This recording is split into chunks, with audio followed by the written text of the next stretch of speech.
സഖി അനസൂയ, സഖി മേന, ഇവിടേക്ക് സ്വാഗതം.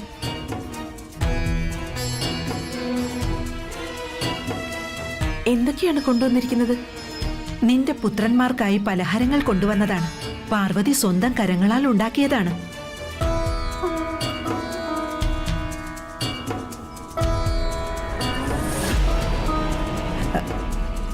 ശിവയെ കാണുന്നില്ലല്ലോ. അവന് ഭവനത്തിലിരിക്കാൻ ഇഷ്ടമല്ല.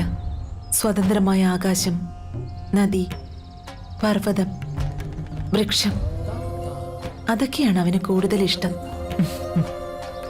സ്വഭാവം സ്വഭാവം എങ്ങനെയാണ് മാർഗസഖി? അതെ, നമ്മുടെ ചിന്തകൾ അനസൂയ സ്ഥിരീകരിച്ചു. ഇനി നമുക്കവനെ അവന്റെ പ്രിയപ്പെട്ട കൈലാസത്തിൽ എത്തിച്ചേ മതിയാകൂ. ശിവൻ തിരികെ വരാൻ വൈകുമെന്ന് തോന്നുന്നു. അവൻ വരുമ്പോൾ ഇതവന് നൽകാം. അപ്പോഴേക്കും ഇത് ഞാൻ ഇവർക്ക് നൽകിക്കോട്ടെ.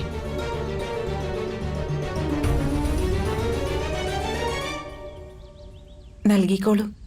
വരൂ. വന്നാലും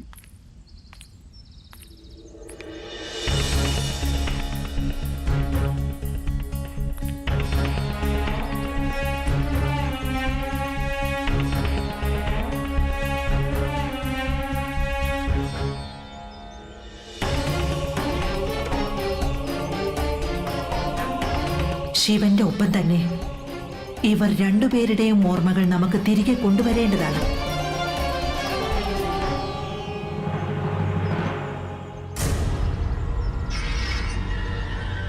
ഏത് പ്രപഞ്ചത്തിലാണോ ഈ ഭക്തന് ആദരവ് ലഭിക്കാത്തത്, അവിടെ ഈ ലഘുലേശനും വസിക്കില്ല, അവന്റെ ഭഗവാൻ മഹാദേവനും വസിക്കില്ല. ഇന്ന് നാം ഈ ക്ഷണത്തിൽ തന്നെ ഈ ലഘുലേശനും അവന്റെ ഭഗവാൻ മഹാദേവനും രണ്ടുപേരും സമാധിയിലേക്ക് പ്രവേശിക്കുന്നതാണ്. ഭഗവാൻ എന്താ നിന്റെ ദാസനാണോ? നിന്റെ ഉത്തരവുകൾ അനുസരിക്കാൻ ഭഗവാൻ ഭക്തന്റെ അധീനതയിലാണ് ഉണ്ടാവുക.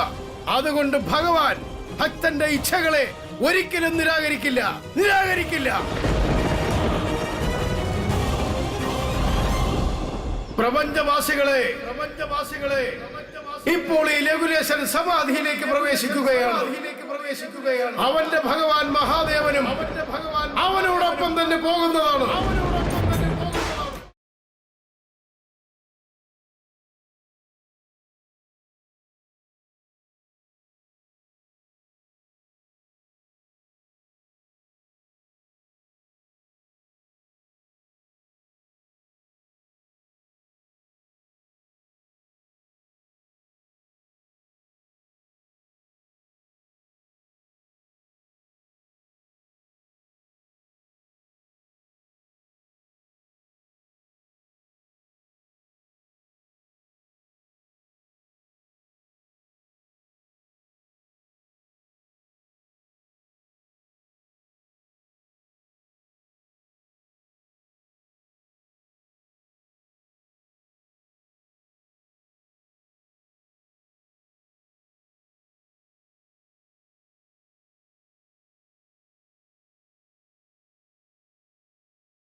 അന്തരീക്ഷത്തിൽ ഇത്ര പെട്ടെന്നൊരു മാറ്റം.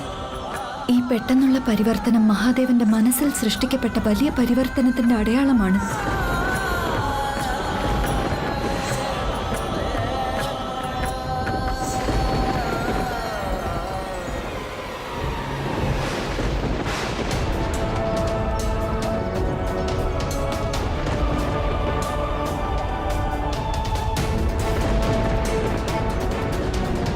വായുമണ്ഡലത്തിലെ ഈ പെട്ടെന്നുള്ള പരിവർത്തനം ഏതോ വലിയ സംഭവത്തിനുള്ള സൂചനയാണ് ദേവി. ശിവ ഇപ്പോഴും പുറത്താണ് ഋഷിവര്യ. ഈ സമയത്ത് അവൻ പുറത്തു നിൽക്കുന്നത് ഉചിതമല്ല ഋഷിവര്യ. നമുക്ക് ശിവയെക്കുറിച്ച് ആശങ്ക തോന്നുന്നു. നാം അവനെ തേടി പോവുകയാണ്.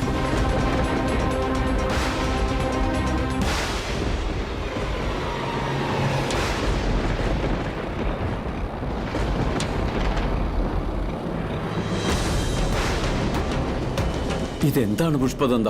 ആകാശത്ത് പ്രഭുവിന്റെ തൃക്കണ്ണിന്റെ ആകൃതി. ഇതിനെന്തായിരിക്കും കാരണം?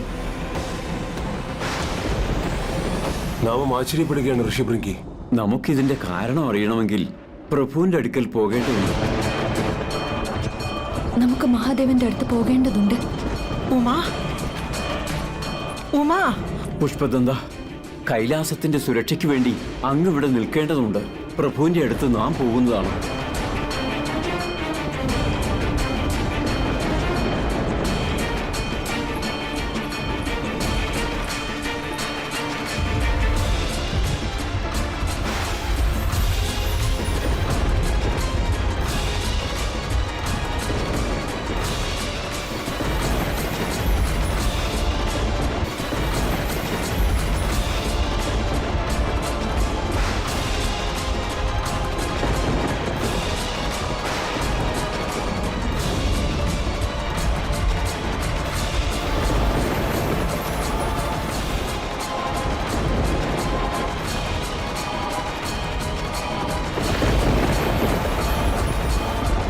നിന്നാലും ദേവി അനസൂയ, ഈ സാഹചര്യത്തിൽ ശിവന്റെ സമീപത്തേക്ക് പോകരുത്. അനർത്ഥമുണ്ടാകുന്നതാണ്.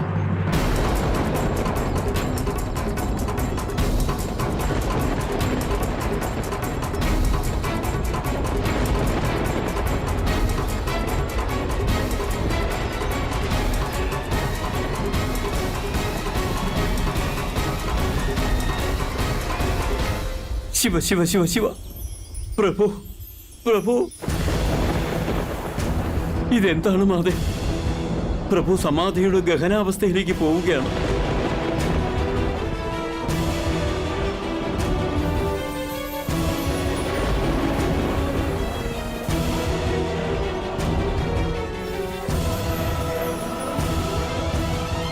സമാധിയിൽ പ്രവേശിക്കുന്നതിൽ നിന്നും നാം നമ്മുടെ പുത്രനെ തടയുന്നതാണ്. ഇല്ല, അവിടുന്ന് തടയുകയില്ല.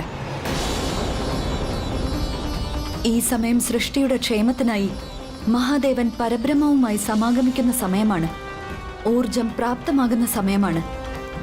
അവിടുന്ന് ശിവന്റെ സമാധിക്ക് ഭംഗം വരുത്താൻ പാടില്ല. ഒരു മാതാവ് അവളുടെ പുത്രനടുത്തേക്ക് പോകുന്നതിനെ തടയുന്നത് വ്യർത്ഥമായ ശ്രമമാണ് ദേവി പാർവതി. ഇത് നമ്മുടെ ശ്രമമല്ല, ഇത് നമ്മുടെ ആജ്ഞയാണ്. ആദിശക്തിയുടെ ആജ്ഞ. അവിടുന്ന് ശിവന്റെ സമീപം പോകാൻ പാടില്ല.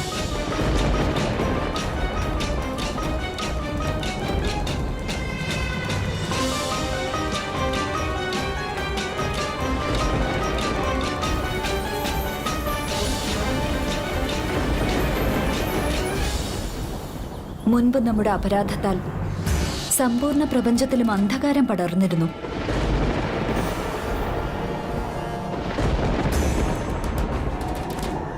വിനാശകാരിയായ അന്ധകൻ ജന്മമെടുത്തു.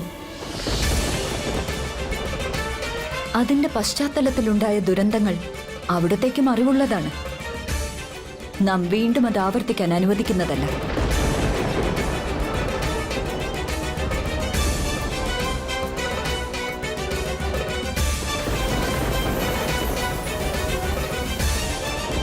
അതിനാൽ അവിടുന്ന് ശിവന്റെ ഈ അവസ്ഥയിൽ അകലം പാലിക്കേണ്ടതാണ്. ഇത് സമ്പൂർണ്ണ പ്രപഞ്ചത്തിനും വേണ്ടിയാണ് പറയുന്നത്.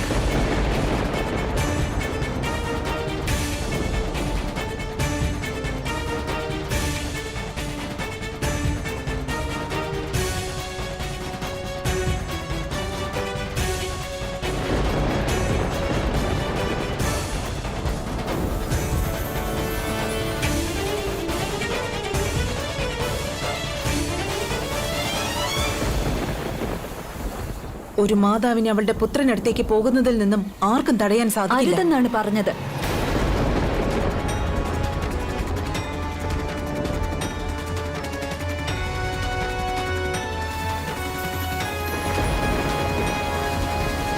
ജഗത് ജനനിയുടെ ശക്തിയെ വെല്ലുവിളിക്കാൻ ശ്രമിക്കരുത്.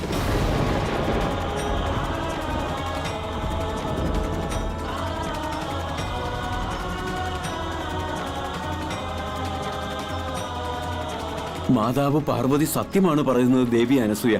ഗഹനമായ സമാധിയുടെ അവസ്ഥയിൽ പ്രഭുവിന്റെ സമീപം പോകുന്നത് അനർത്ഥത്തെ സ്വാഗതം ചെയ്യുന്നത് പോലെയാണ്.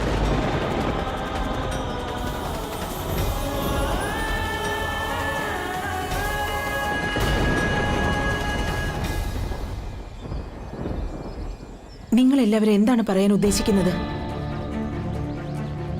നാം നമ്മുടെ ഈ പുത്രനെ ഗഹനമായ സമാധിയിലേക്ക് തന്നെ ഉപേക്ഷിക്കാനോ? അവനെ ഈ അവസ്ഥയിൽ നിന്നും ഉണർത്താനുള്ള ശ്രമം പോലും പാടില്ലെന്നോ?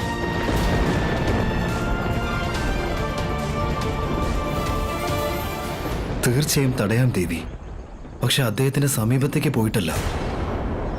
പ്രഭുവിന്റെ നാമവും അദ്ദേഹത്തിന്റെ അത്ഭുതങ്ങളും ജപിച്ചുകൊണ്ട് മാത്രമേ അദ്ദേഹത്തെ ധ്യാനത്തിൽ നിന്നും പുറത്തു കൊണ്ടുവരാൻ സാധിക്കൂ.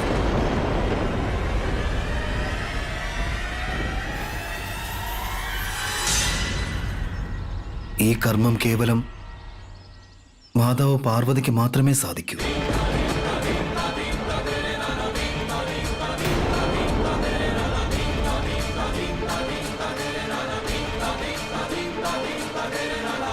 മാതേ, അവിടുന്ന് പ്രഭുവിനെ ശിവന്റെയും ശക്തിയുടെയും കഥ കേൾപ്പിച്ചാലും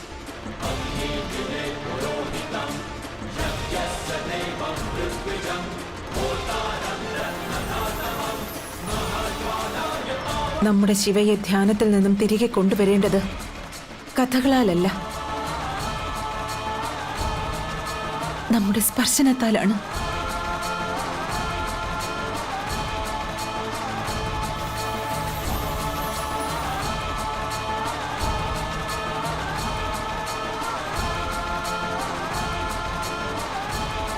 നാം പോവുകയാണ്. വാശി പിടിക്കുകയാണ് ദേവി അനസൂയ.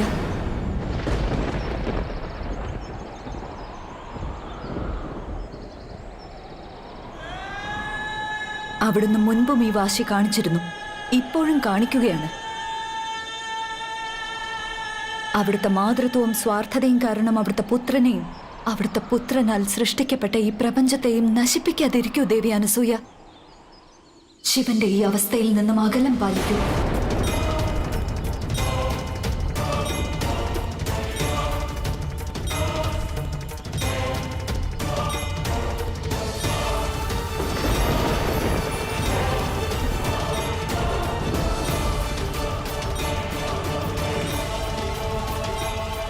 ദേവി പാർവതി, ഒരു മാതാവിനെ അവളുടെ പുത്രനിൽ നിന്നും അകറ്റുവാൻ സാധിക്കുന്ന ഒരു ശക്തിയും ഈ പ്രപഞ്ചത്തിലില്ല.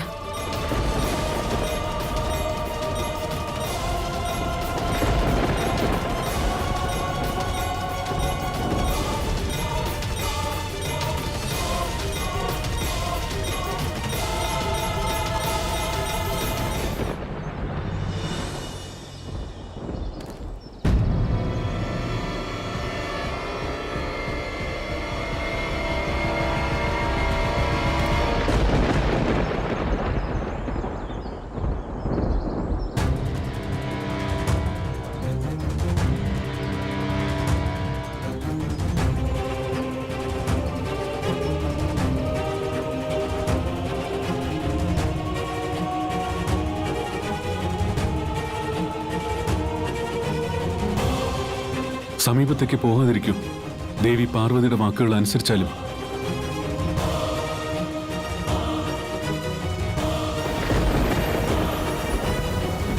നമ്മുടെ ശിവ ഇപ്പോൾ സാധാരണ അവസ്ഥയിലല്ല ഉള്ളത് ദേവി.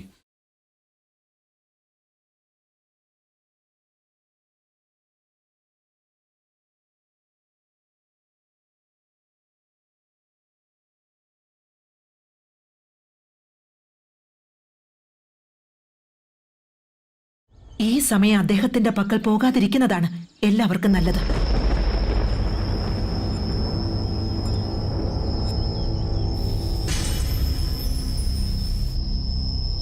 അഥവാ നീ അദ്ദേഹത്തിന്റെ സമീപത്ത് പോയാൽ എന്തെങ്കിലും അനർത്ഥം സംഭവിച്ചാൽ ആ ജീവനാഥ നിനക്ക് സ്വയം ക്ഷമിക്കാൻ കഴിഞ്ഞെന്ന് വരില്ല. നാം അപേക്ഷിക്കുകയാണ് നിന്നോട്, ഇവിടുന്ന് ദൂരേക്ക് മാറിയാലും അതെ ദേവി, ശിവനെ ഈ ഗഹനമായ അവസ്ഥയിൽ നിന്ന് ഉണർത്തുവാനുള്ള ശ്രമം അവിടുന്ന് ദേവി പാർവതിയെ ഏൽപ്പിച്ചാലും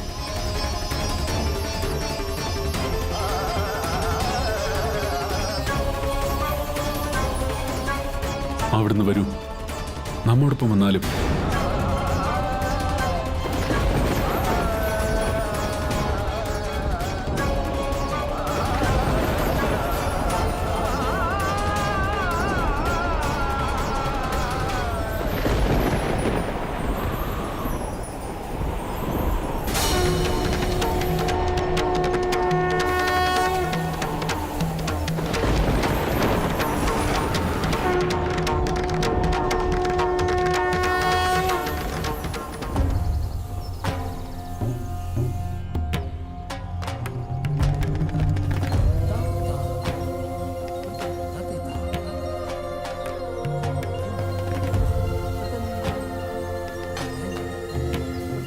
മാതേ, പൂജ നടത്തിയതിനു ശേഷം ശിവന്റെയും ശക്തിയുടെയും കഥ അവിടുന്ന് ആരംഭിച്ചാലും.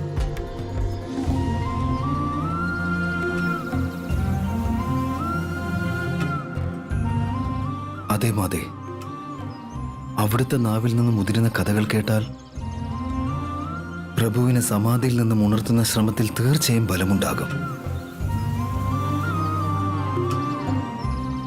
അതെ നന്ദി, അതുകൊണ്ട് നമ്മുടെ മാതാവിന്റെ ഉപദേശപ്രകാരം നാം ഈ കർമ്മം ചെയ്യാൻ തീരുമാനിച്ചിരിക്കുകയാണ്. ദൃഢനിശ്ചയത്തോടെ ചെയ്യുന്ന കർമ്മങ്ങൾക്ക് എപ്പോഴും സഫലത കൈവരുന്നതാണ്. അവിടുന്നാണ് ഇത് നമ്മെ പഠിപ്പിച്ചത് മാതേ.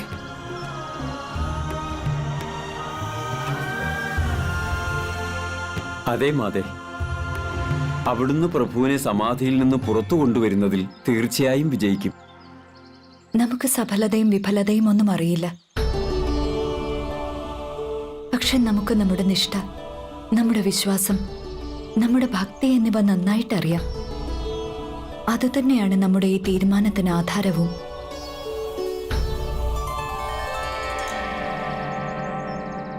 മാതേ, അവിടുത്തേക്ക് പ്രഭുവിന്റെ സ്വഭാവം കാലങ്ങളായി അറിയാവുന്നതാണ്.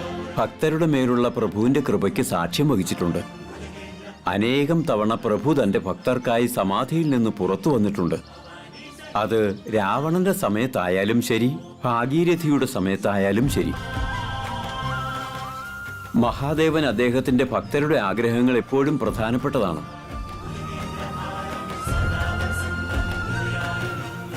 അതിനാൽ അവിടുന്ന് മനസ്സിൽ ദൃഢസങ്കല്പത്തോടെ തന്നെ കഥ ആരംഭിച്ചാലും മാതേ.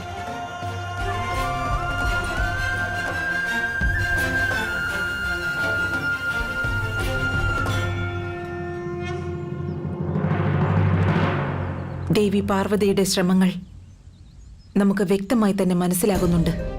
ഇതിന് പുറകിലുള്ള അവരുടെ ഉദ്ദേശം എന്താണെന്ന് നമുക്കറിയാം. ക്ഷമിച്ചാലും സഖി, അങ്ങനെ മനസ്സിലാക്കിയിട്ടുണ്ടെങ്കിൽ പാർവതിയുടെ ശ്രമങ്ങൾക്ക് നീ തടസ്സം സൃഷ്ടിക്കില്ലായിരുന്നു.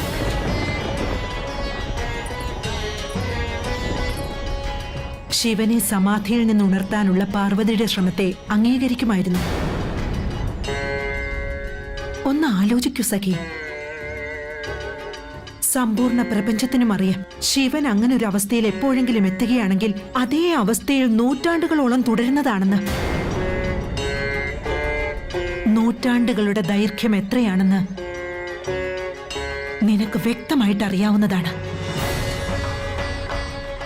സഖി, ശിവൻ സമാധിയിൽ നിന്ന് പുറത്തു വന്നാൽ മാത്രമേ നിന്റെ പുത്രനാവുകയുള്ളൂ. പാർവതി ശിവനെ പ്രാപ്തമാക്കുന്നത് അതിനുശേഷമുള്ള കാര്യമാണ്. നാം നിന്നോട് അപേക്ഷിക്കുകയാണ്, പാർവതിയെ ശിവനെ സമാധിയിൽ നിന്ന് ഉണർത്തുവാനുള്ള ശ്രമം നടത്താൻ അനുവദിച്ചാലും.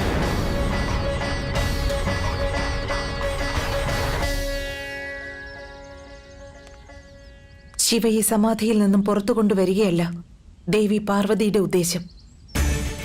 അവർ കേവലം നമ്മുടെ പുത്രനുമേൽ അധികാരമുണ്ടെന്ന് കാണിക്കുകയാണ്.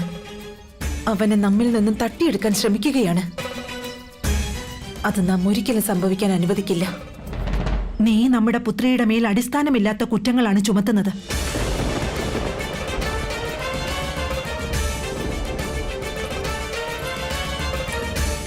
പാർവതിക്ക് നിന്റെ പുത്രനെ തട്ടിയെടുക്കണമെന്നുണ്ടായിരുന്നുവെങ്കിൽ അവൾ അത് എപ്പോഴേ ചെയ്യുമായിരുന്നു. പാർവതി ശക്തിഹീനയല്ലെന്ന് നീ ഒരിക്കലും മറന്നു പോകരുത്.